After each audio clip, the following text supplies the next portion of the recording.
आज सुनिए हिंदी की प्रतिष्ठित और लोकप्रिय लेखिका आशा पांडे जी की लिखी हुई कहानी कुल का दिया। तो आरंभ करते हैं कहानी कुल का दिया। मुझे रंजना दी के फ़ोन से पता चला कि बुआ नहीं रही। मन्नू ने मार डाला छोटी। कब कैसे? मैं चौंकी थी। कल शाम 4 बजे। मैं रात में ही यहाँ आ गई। बाबू, मुन्ना, लता सब सुबह आए। तू कब तक आ पाएगी छोटी? कराहती हुई आवाज़ में रंजना दी ने पूछा। मैं इस फ़ोन से भौचक हुई रिसीवर पकड़े खड़ी हूँ। कुछ क्षण बाद होश आया। बस दी, जो भी पहला साधन मिलेगा उसी से निकल आऊँगी। मुंबई से इलाहाबाद 24 घंटे तो ट्रेन में ही लग जाएंगे दी। एक एक शब्द को बटोरते हुए बस इतना ही बोल पाई मैं। अब तू परसों पहुँचे या नरसों, तेरी बुआ तुझसे नहीं मिलेंगी छोटी। चल अब रखती हूँ फ़ोन। रंजना दी का एक एक शब्द आंसुओं में भीगा है। रिसीवर मैंने रख दिया पर वहीं हतप्रभ से खड़ी हूँ। मन्नू ने मार डाला छोटी। रंजना दी का ये वाक्य हथौड़े की तरह मेरे दिमाग पर चोट कर रहा है। मन्नू भैया कम दिमाग के थे। जिस पर खुश हो जाते उसकी हर बात मानते और जिससे नाराज़ हो जाते उसकी खटिया खड़ी कर देते। अगर किसी ने कह दिया कि मैं तुम्हारी शादी करवा दूंगा, तब तो मन्नू भैया उसकी गुलामी तक करने को तैयार हो जाते। यूं मन्नू भैया शादी का अर्थ बैंड बाजों के बीच मौर पहनकर दूल्हा बनने तक ही समझते थे। गांव वाले उनकी इसी कमजोरी का फ़ायदा उठाते थे। उनके लिए मौर लाने, बैंड बजवाने की बात कहकर उनसे दिन दिन भर काम करवाते थे। कभी टुकड़ा भर मिठाई तो कभी एक कप चाय पीकर मन्नू भैया मजदूरों की तरह काम में जुटे रहते। बुआ छटपटाती, गांव वालों से हाथ जोड़ती, विनती करती, खींच कर लड़ती भी। गांव वाले कह देते, हम उसे बुलाने नहीं जाते, वो खुद आता है काम करने। तुम्हें इतना ही बुरा लगता है तो उसे रोक लिया करो, ना आया करे हमारे घर। क्या करती बुआ? कैसे रोकती मन्नू भैया को? रोकने पर तो बुआ पर ही आग बबूला हो जाते। विवश बुआ बस देखती रह जाती। एक बार बुआ ने कहा था, देखना छोटी, एक दिन तुझे सुनने को मिलेगा कि मन्नू ने मुझे मार डाला। कुछ भी बोलती हो बुआ। मैं खींची थी। देखती नहीं हो कितना गुस्सा आता है मेरे ऊपर, कहकर बुआ पहले तो हंसी, फिर कुछ देर बाद उदास स्वर में बोली, ठीक भी तो है, सबके बेटे क्रियाकर्म करके पिंडदान करके माँ बाप का उद्धार करते हैं। मेरा मन्नो पागल धागल है, ये सब तो कर नहीं पाएगा, मार कर ही मेरा उद्धार कर देगा। क्या बुआ आप भी? ऐसा कुछ नहीं होगा। माना कि मन्नो भैया को कम समझ है, पर मुन्ना भैया तो हैं, वो करेंगे आपका सब कुछ। फिर हंसी थी बुआ। मेहर लग्गू है मुन्ना, लता के आंचल से मुंह निकालने की फुर्सत ही कहाँ मिलती है उसे। वो कुछ नहीं करेगा, उद्धार तो मेरा मन्नो ही करेगा। ये कैसी भविष्यवाणी की थी बुआ ने? आने वाले महीने में धीरन की बेटी की शादी है। रंजना दी कह रही थी कि मन्नो भैया उन्हीं के घर लकड़ी के बड़े बड़े कुंदों में से भट्टे में जलाने लायक चैली फाड़ रहे थे। सुबह से दोपहर हो गई। बुआ भोजन बनाकर बैठी इंतज़ार कर रही थी। जब दोपहर के 3 बज गए तब उनसे नहीं रहा गया, चली गई मन्नो भैया को बुलाने। मन्नो भैया को गुस्सा आ गया। उन्होंने लकड़ी का मोटा कुंदा उठाया और बुआ के सिर पर दे मारा। क्षण भर भी नहीं लगा बुआ को प्राण छोड़ने में। रंजना दी जब गांव पहुंची तो गांव का कोई भी व्यक्ति दरवाजे पर नहीं आया था, किंतु उचवा के सुमेर काका अपने बाल बच्चों सहित बुआ के पास बैठे थे। कुछ दूर पर एक ढिबरी चल रही थी, जो अंधेरे से तो लड़ ही रही थी, मृत्यु की भयावहता को भी कुछ कम कर रही थी। जब रंजना दी की आंखें गांव वालों को ढूंढने लगीं तो सुमेर काका ने कहा, मन्नो को हख्तियारी लग गई है बिटिया, जब तक हख्तियारी हटेगी नहीं तब तक इस दरवाजे पर कोई नहीं आएगा। तो तुम सुमेर मामा कैसे आ गए? क्या बिटिया, दीदी दुनिया छोड़कर चली गई, मैं पाप पुण्य का हिसाब करके उनकी मिट्टी को अकेली लावारस सी पड़ी रहने दूं? ऊंची जाति का नहीं हूँ बिटिया कि यहाँ आने से मुझे पाप लग जाएगा। तुम इंसानियत से भरे हो मामा, तुम्हारी बराबरी ये ऊंची जाति वाले नहीं कर सकते। कृतज्ञ भाव से सुमेर काका को देखते हुए मन ही मन रंजना दी ने सोचा। गांव में मेरे घर के ठीक सामने बुआ का घर है। मैं गांव गई हुई थी। उस समय मेरी उम्र 7-8 वर्ष की रही होगी। अपनी समझ से मैंने पहली बार बुआ को तभी देखा और जाना था। बुआ मेरे पापा की दूर की चचेरी बहन थी। अपने माँ बाप की अकेली संतान थी, इसलिए मायके की संपत्ति उन्हें मिल गई थी और बुआ वहीं रहने लग गई थी। रंजना दी उनकी बड़ी बेटी हैं। उनके बाद मुन्ना भैया, नीता दी, मुन्नी दी, गुड्डी दी और सबसे छोटे मन्नू भैया। मेरे ताऊ जी की बेटी रेनू मुझे लेकर बुआ के घर गई थी। बुआ आंगन में बिछी खटिया पर बैठी थीं। उनके एक हाथ पे टूटा चश्मा था, दूसरे हाथ से अपनी एक आंख दबाकर उसी टूटे चश्मे के सहारे चावल बीन रही थी। मैं रेनू के पीछे सकुचाती हुई खड़ी हो गई। बुआ ने मुझे अपने पास खींच लिया। मेरा संकोच कुछ कम हो गया। मैंने धीरे से अब तक भीतर घुमड़ रहे प्रश्न को पूछ लिया, आप टूटे चश्मे से कैसे देख ले रही हैं? ऐसे, ये देखो, मुझे सब दिख रहा है। अपनी आंख के पास चश्मे का टूटा ग्लास ले जाकर उन्होंने चावल में से एक कंकड़ निकाल दिया। गिरकर टूट गया था, अब कौन इसे बनवाए? अस्पताल जाना, आंख चेक करवाना, हजार झंझट, पैसा भी तो लगता है ये सब करने में, है कि नहीं? खिस से हंसती थी बुआ।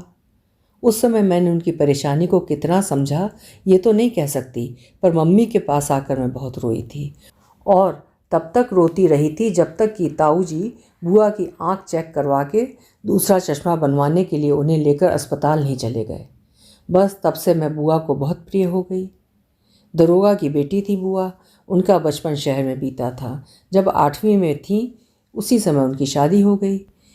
पढ़ाई छूट गई उनकी, पर पढ़ाई की प्यास न बुझी।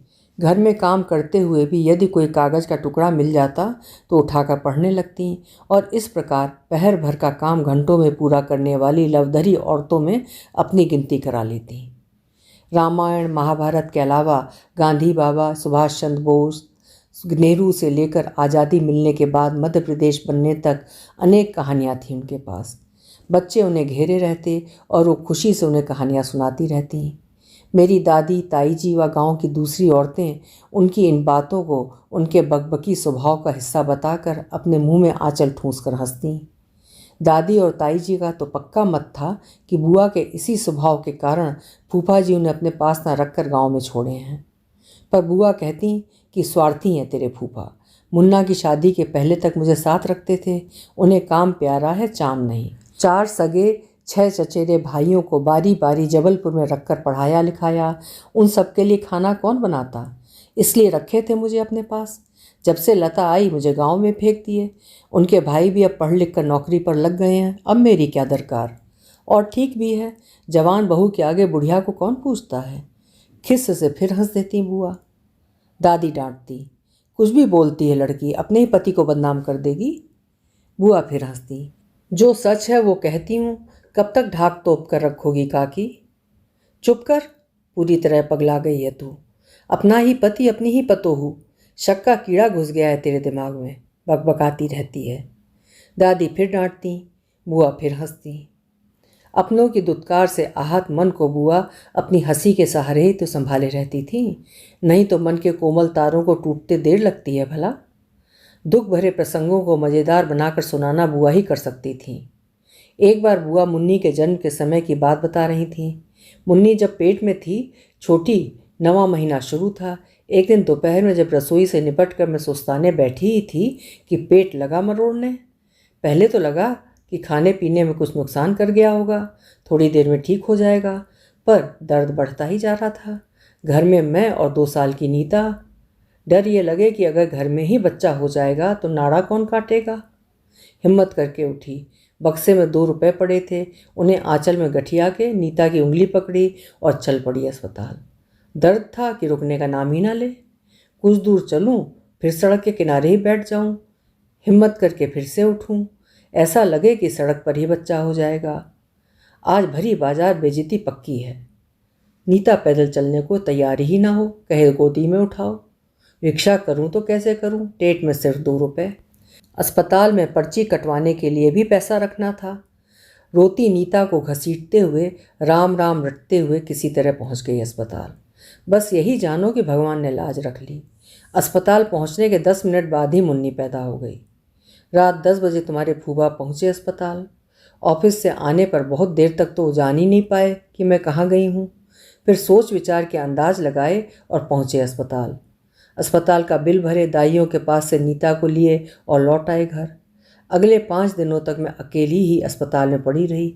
उनके भाई पढ़ने चले जाते थे और खुद वे ऑफिस। मेरे पास कौन आता? अगल बगल की खाट पर जो औरतें थीं पूछती, तुम्हारे घर से कोई क्यों नहीं आता? मैं चुप रह जाती। वे स्वयं अनुमान लगाती, बेटी हुई है इसलिए। मुझे शर्म लग जाती। मैं कोई बहाना बना देती। पर कितने दिन? वहाँ का खाना भी ना अच्छा लगता मुझे। भूख के मारे कौड़ तोड़ती तो, पर गले के नीचे ना उतार पाती। छठे दिन सवेरे मुन्नी को गोद में उठाई और चुपके से घर भाग आई। बुआ किसी रोचक किस्से की तरह बताती रहीं और हंसती रहीं। मुझे आश्चर्य हुआ, कहाँ से मिली है बुआ को ये हिम्मत कि दुख से घिरी होकर भी उससे अलिप्त हुई हंसती रहती हैं। दादी जब से नहीं रही मेरा गांव जाना कम हो गया है। अब तो ताई जी और ताऊ जी भी गांव छोड़कर बेटे के पास शहर में रहने लग गए। बुआ से मिलना अब कम हो गया था, पर रंजना दी से बुआ का समाचार मिलता रहता था। मन्नो भैया जब तब गुस्सा हो बुआ को घर से बाहर करके ताला लगा लेते और खुद चाबी लेकर घूमते रहते। एक बार पूरे 2 दिन बुआ बाहर रहीं। तीसरे दिन उचवा के सुमेर काका बुआ को अपने घर ले गए। बाहर लीप पोत कर ईंट का चूल्हा जलाए तथा आटा और आलू ला के बुआ से बोले, लो दीदी अपने हाथ से रोटी चोखा बनाओ और खाओ। 2 दिन की भूखी बुआ अधिक देर तक मना न कर पाई। रोटी चोखा बनाकर खाई। जब बुआ भूखी प्यासी घर के बाहर बैठी रहती थीं, तब गांव वालों को उनकी भूख प्यास की परवाह नहीं हुई। पर सुमेर काका के घर भोजन करते ही गांव वाले उन्हें अछूत मानने लगे। बुआ ने गांव वालों की परवाह नहीं की। मन्नो भैया जब घर से निकाल कर ताला बंद कर लेते तो बुआ सुमेर काका के घर चली जाती और अब अपना भोजन खुद न बनाती, बल्कि सुमेर काका की रसोई में जो कुछ बना रहता वही खा लेती। जब मन्नो भैया का गुस्सा शांत होता तो वो जाकर बुआ को ले आते। मैं जब गांव पहुंची तो सुमेर काका बुआ के दुआरे मलदहा आम के नीचे अकेले बैठे थे। चेहरे पर उदासी छाई थी। मुझे देखते ही एक झटके से उठे। मेरे हाथ से सूटकेस लेकर ओसारे में रखाए। रंजना दी ओसारे में ही टीन का बक्सा खोले बैठी थीं। उन्हें देखते ही रास्ते भर धैर्य बांधे मेरे दिल ने जवाब दे दिया। मैं रंजना दी से लिपट गई। हम दोनों के मन का गुबार जब कुछ शांत हुआ तो रंजना दी ने पेटी की ओर इशारा किया। देख छोटी, ये अम्मा की पेटी है। अम्मा को अग्नि देकर बाबू जब घर लौटे तो पहला काम उन्होंने अम्मा की पेटी को खुलवा कर देखने का किया। दक्षिण वाली कोठरी में अम्मा की पेटी धरी थी। याद है ना छोटी? जंग खाई इस पेटी को देख दाग कर उन लोगों ने इसे घर के पिछवाड़े फेंक दिया। मैं नाउन के घर उसे बुलाने गई थी। वहाँ से लौटी तो पिछवाड़े मुझे ये पेटी दिखी। मैं इसे उठाकर घर ले आई। बाबू और मुन्ना मुझे देखकर हंसने लगे। कुछ नहीं है इसमें, कंकड़ पत्थर डंडा कंचे गेंद यही सब भरा है। मैं उन लोगों के पास ही बैठकर इस पेटी को खोली। इतना कुछ था इसमें, देख देख छोटी, तू भी देख। रंजना दी एक एक सामान उठाकर मुझे दिखाने लगी। देख ये बांस का छोटा डंडा, मिट्टी का ये गुल्लक, कपड़े में बंधा हुआ ये काला धागा, ये गेंद, ये गुल्ली, ये कजरौटा, ये कड़ा, ये फीता, ये कंटोप, ये बाली, ये क्लिप। सब कह रहे थे कि इसमें कुछ है ही नहीं। ये डंडी उठाते ही मैं रो पड़ी छोटी। मुन्ना हंसने लगा। मुझे बहुत गुस्सा आया। मैंने मुन्ना से पूछा, तुझे याद है ये डंडी? दिन भर तू इसे लिए रहता था। गुल्ली खेलना हो या गेंद, इसी डंडी से खेलता था तू। हम लोग छीन कर फेंक देते तो तू रो रो के पूरा घर सिर पर उठा लेता था। फिर अम्मा इसे खोज कर लाती थी। याद है एक बार खेलते समय डंडी तेरे हाथ से छूटकर चूल्हे के पास बैठी अम्मा की आंख में जा लगी थी। महीनों सूजी रही थी उनकी आंख। ये गुल्लक देख रही है छोटी? मैंने इसे उठाया तो खनक उठा। पतली चाकू की सहायता से बड़ी मशक्कत करने पर तांबे के छेद वाले ये 2 सिक्के निकले। सब फिर हंसने लगे। मैंने सोचा अब चुप ही रहूं, पर नहीं रहा गया छोटी। मैंने कहा, अम्मा जानती थीं कि उनके न रहने पर उनके बच्चे दुखी होकर रोएंगे तड़पेंगे, इसलिए बक्से में ये सब चीज़ें भर दी थीं कि जब ये खुलेगा तो इसे देखकर बच्चे हंस लेंगे, दुख कम हो जाएगा उनका। पता नहीं मेरे कहने में ऐसा क्या था छोटी कि सब झेप से गए। मैंने सिक्का उठाकर मुन्ना से कहा, ये तेरे कमर में बंधा रहता था। ये काला धागा, ये कजरौटा तुझे बुरी नज़र से बचाने के लिए था। देख मुन्ना, ये कंटोप मेरा, ये कड़ा नीता का, ये बाली मुन्नी की, ये गेंद मन्नों का। बचपन की हमारी प्रिय चीज़ें अम्मा के लिए कितनी प्यारी थीं, कितनी कीमती थीं। उन्होंने इन सामानों में हमारा बचपना बचा के रखा था। जिंदगी भर वो हमारी चीज़ों को संभाले रहीं और हम उन्हें 2 दिन भी घर में नहीं रख पाए, पिछवाड़े फेंक आए। जब तक ये अम्मा के पास थीं तब तक ये हमारी चीज़ें थीं। अम्मा ने इन्हें संभाला था, अब ये अम्मा की चीज़ें हैं, मैं इन्हें संभालूंगी। बस 13 दिन और इसे घर में रहने दो, फिर मैं इन चीज़ों को अपने साथ ले जाऊंगी। बाबा कुछ दूर बैठे थे, सब सुन रहे थे पर बोले कुछ नहीं। अम्मा को वो एकदम उजड़ समझते थे। ये सब देखकर क्या उन्हें ये लगा होगा कि अम्मा कितनी प्रेममयी और ममत्व भरी थी? नहीं लगा होगा छोटी। हो सकता है अम्मा उन्हें टूटे फूटे सामानों को इकट्ठा करने वाली पगली लगी हों। हो सकता है आश्वस्त भी हुए हों कि देख लो तुम, इसीलिए दूर रहता था मैं तुम्हारी अम्मा से। ये दोनों धोती देख रही हो, फटी पुरानी। अम्मा के कपड़ों के नाम पर बस यही 2 धोतियाँ मिली इस घर में। तीसरी वो रही जो उनके शरीर पर थी। किसी का ध्यान इस ओर नहीं गया कि अम्मा के पास ढंग के कपड़े भी नहीं थे। रंजना दी फिर रो पड़ी। मुझे आए आधे घंटे से अधिक हो गए थे, पर रंजना दी के सिवा कोई और घर में नहीं दिखा। मैंने पूछा, सब कहाँ गए हैं दी? घर खाली क्यों है? इस घर में था ही कौन छोटी? अम्मा के बाद अब ये घर खाली ही रहेगा। मेरा मतलब फूफा जी, मुन्ना भैया, भाभी आज सुबह ही सब चले गए, अब श्राद्ध के दिन आएंगे। नीता दी, मुन्नी दी, गुड्डी सब गए छोटी। यहाँ किसी का मन कभी लगा था? और मन्नो भैया? चल दिखाती हूँ। रंजना दी मुझे आंगन के बगल वाली कोठरी में ले गई। कोठरी में अंधेरा है। मन्नो भैया घुटने में सिर छुपाए चुपचाप बैठे हैं। हम लोगों की आहट पाकर उन्होंने सिर ऊपर उठाया, मुझे देखा तो फिर सिकुड़ कर बैठ गए। रंजना दी ने कहा, अम्मा को मारकर अब दिन दिन भर बैठा रोता रहता है अभागा, पता नहीं कौन सी भाग्य लेकर पैदा हुआ है।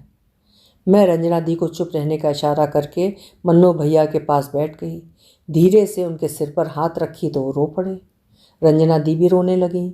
कुछ देर हम तीनों रोते हुए उसी अवस्था में बैठे रहे।